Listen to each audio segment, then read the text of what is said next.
Hi, Liam. This is Teacher Margaret. Hi, how are you? I'm doing okay. So I have a few questions for you because we would like to help other teachers know more about other teachers, so get connected and network. So I have some questions for you. Let's start with this one. How do you deal with stress?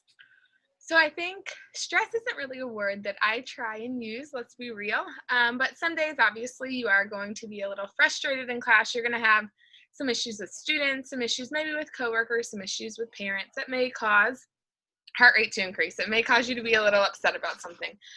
So I think for me, I try and think about my positives rather than my negatives.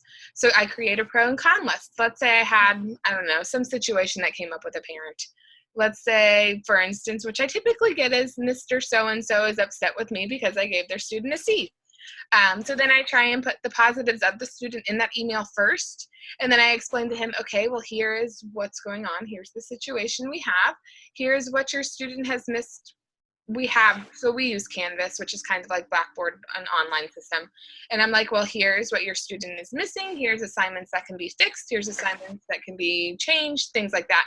And try and give the parent a positive as well as maybe a few negatives that the student can maybe work on. So whether it be that the student needs to work on maybe staying on top of things in class or things like that. So it's really just trying to find one positive of the student so I'm not just only thinking about that negative email that I got.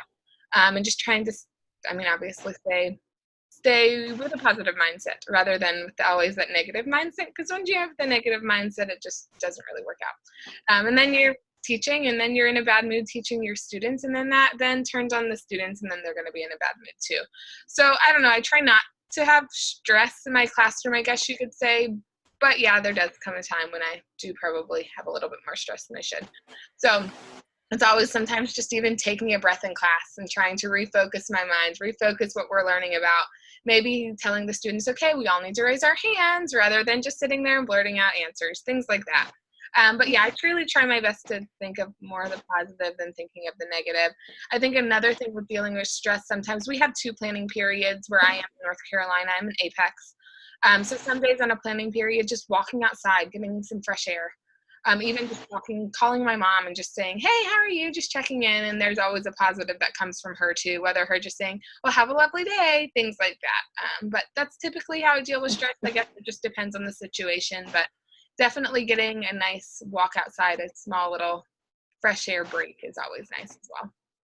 Yeah, so I really agree with you, and it has to do with mindset. Yep. So I think that you like with your mindset and being positive, and you taking the decision and responsibility to say, okay, I'm going to be positive, I'm going to do this, I'm going to do that. I think it's a very good way to actually acknowledge that you're stressed and that you need to do something to maybe decrease the level of stress that you have. So thank you so much.